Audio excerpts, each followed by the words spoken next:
22শে জ্যৈষ্ঠ 1321।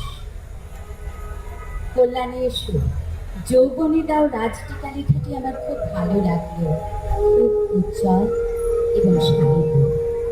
অবনীর ভ্রমণ কাহিনীটাও খুব সুন্দর হয়েছে। অবন মানে অবনীন্দ্রনাথ ঠাকুর, তার ধাতুসূত্র। আমার তো বোধ হচ্ছে তোমার কাগজ এইরকম ভাবে যদি বছর খানেক চলে, তাহলে বাংলা সাহিত্যকে নতুন শক্তি, গতি এবং রস দিতে পারবে। সবুজপত্রের উচিত হবে খুব একচোট গাল খাওয়া, সেইটাই একটা লক্ষণ যে ওর কথাগুলো মর্মস্থানে গিয়ে লাগছে। মিথ্যার গায়ে হাত বলিয়ে তাকে বাপু বাছা সম্বোধন করে আর চলবে না। আমাদের বর্তমান সাহিত্য মানুষকে গাল দেয়, কারণ তাতে পৌরুষ নেই, বরঞ্চ সেটা কাপুরুষেরই কাজ।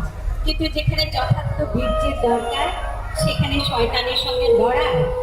যে শয়তান হাজার পঞ্চ এবং হাজার বাহু, সেখানে দেখতে পাই বড় বড় সব সাহিত্যিক গুন্ডারা কেবল পোষা কুকুরের মতো ল্যাজ নাচছে, আর সেই বৃদ্ধ পাপের পঙ্কি পা চেটে আদর করে দিচ্ছে। তোমাদের এইসব লেখা পড়ে আমার উৎসাহ হয়, কিন্তু দেখো সাহিত্যের এলাকায় আমার কাজের দিন ফুরিয়ে গেছে। সত্য মিথ্যা বিস্তর কথা জমিয়ে তুলেছি, সেগুলো এখন কালের ছাঁকনির ভেতর দিয়ে ছাঁকা হতে থাকে, আর নতুন জঞ্জাল বানাতে ইচ্ছা করে না।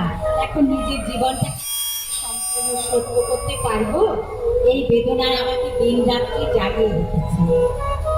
এর কাছে আমার খ্যাতি, কীর্তি সমস্তই এত ছোট হয়ে গেছে যে লোকালয়ের তাগিদ আমার হৃদয়ের মধ্যে এসে পৌঁছচ্ছে না।